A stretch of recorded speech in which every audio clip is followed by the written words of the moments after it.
सट्टेवरचा YouTuber.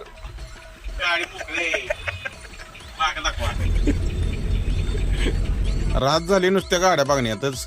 अहो काय Mahinda traffic आणि कशाच काय जाऊ दे, लय बोलण्यात काय अर्थ नाही. आलो वाकडच्या माळाला. 2-3 दिवसाचं काम होतं, म्हणलं इथे थांबून काय उपयोग नाही, रूम वरनं येऊन जाऊनच करत होतो. बरं आम्ही एक राहिली म्हणून काय कंडक्टर आहे तीच की, त्यासनी मग घेतलं वडापाव पार्सल.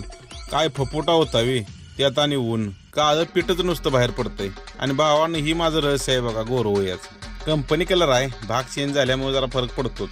आलो वर्कशॉपला. स्वीडिश ब्रँड आहे त्यामुळे म्हटलं स्वीट डिश काय आणतच नाही, नुसता वडापावच खावा. 2-3 दिवस तिथेच असल्यामुळं मंगेशर आमची जरा बऱ्यापैकी मैत्रीच झाली. 2-3 पिढ्या ऍडव्हान्स टेक्नॉलॉजी असल्यामुळं कसं आहे, काम सगळी लॅपटॉपवरच होती ती. इंजान मागं फळक्या वाजते हो, त्यामुळे ह्या 2 रॉड सगळं काम करते ती बघा. आणि हे इंजान हत्तीचं पोट बरं, हत्ती तसा आहे म्हणल्या पिल्लू पण तसंच असायचं की, बारका गिअरबॉक्स आहे. आणि आता कंपनी